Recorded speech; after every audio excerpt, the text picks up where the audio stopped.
Afternoon, yo. Ow, that hurt. How is everyone doing? I'm dreary and wet. It was kind of raining today. I actually found this book at the store. It was called Spooky Texas: Tales of Hauntings, Strange Happenings, and Other Local Lore. So I was thinking maybe I could start reading a few of these stories. I actually already read a couple of them. I only read 3, but the third one, they're not really scary. They're kind of weird. The first one wasn't scary to me. The second one was slightly scary, more doom scary. And the third one was just kind of slight happy, sad, scary. Anyway, this is actually number 17. It's actually called Lafayette's Ghost from LaPorte, Texas. Where is LaPorte, Texas? I don't know. These are real. These aren't either real stories or just real legends. So we can't tell which one's real, if these are actually real encounters of a few ghosts or not.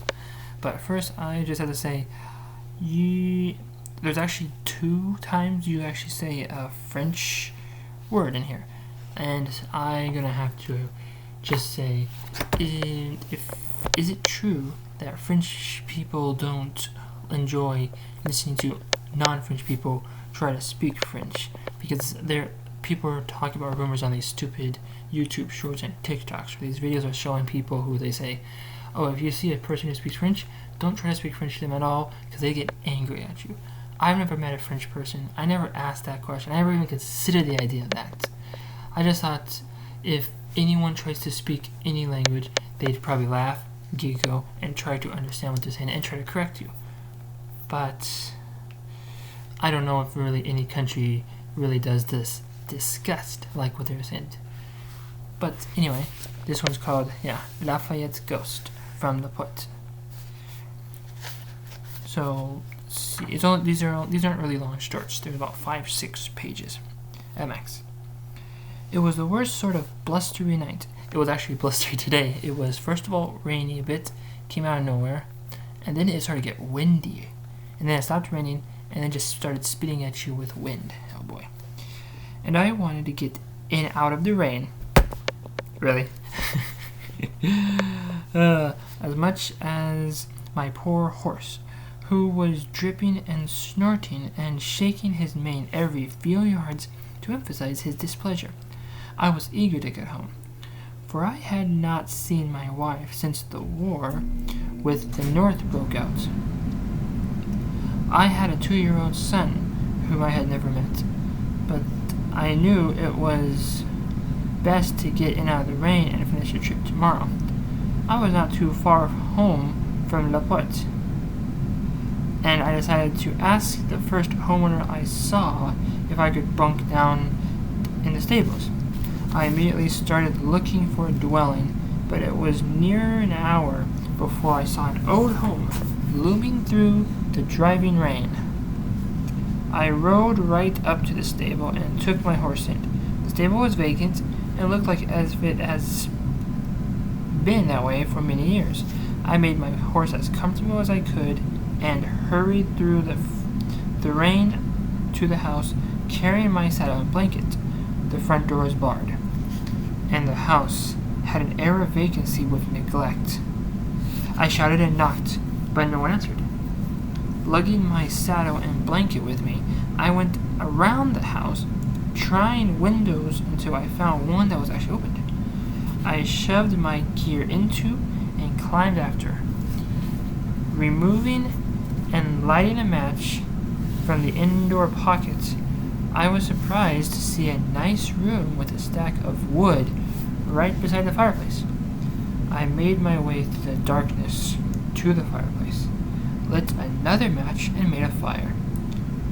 Once the chill had faded from my room, the room, not my room, I made myself comfortable on the floor, using my saddle as a pillow, covering myself with the blankets. I was asleep at once and dreamt of my wife and son. Then my dream changed, and I was watching the devil building the castle of Galveston Island. Let's see, Galveston, Texas. I don't know much about that town. Galveston Island? Is there an island off the port of Galveston? I recognized it immediately. It was the home of Jean Lafayette. Oh, the Pirate of the Gulf. I was thinking Lafayette, the war, the Revolutionary War. Never mind. Now this is getting different. I'm an idiot. He had promised the devil of life and soul of the first creature he cast his eyes upon. In payment for the castle, he arranged to have a dog thrown into his tent at sunrise. So the devil received a dog instead of a human soul. I chuckled to myself, and the devil must have heard me, for he turned and stared straight at me. His gaze was cold and turned me to ice. I awoke, shaking, and saw a figure standing, looming over me in the light fire. He stood impossibly still, and I could discern no breath coming from him. I blinked in surprise and fear when I realized that he was glowing. I could see the wall through his body. Here we go. Viens avec moi, the ghost said. Come with me. You must free me. Who are you? I asked. Amazed at the steadiness of my voice, I wanted to run away, but was too scared to move. I am Jean Lafayette, the ghost wailed. The sound made my skin crawl. The ghost went from his dream right out to the real world in the cabin. I have been condemned to roam this earth until a worthy soul finds my ill-gotten treasure and uses it to feed the poor, help the sick, and do other acts of goodness. Viens avec moi. I would love to help you, but I have to go home to my wife and child. I said, good night. He's just like, hey, I need your help. I'd like to help you. Fuck you. Good night. I snuck my head under the blanket, pretending to go back to sleep. The ghost gave a threatening wail, but I kept my head covered. My heart was pounding so loud that I was sure the ghost could hear it. I was not interested in treasure that would not benefit myself or my family. As a church-going man, I appreciated the concept of charity, but I firmly believe that charity begins at home. Besides, I have no idea if the ghost was telling the truth. When I peeped out of the blanket, the ghost was gone. A gust of wind drove the rain against the window, and I moved closer to the fire and put out more wood. I was trying to decide if I should go outside and be wet and miserable, or stay inside and be dry and terrified. Another fierce burst of rain decided me. Definitely dry and terrified.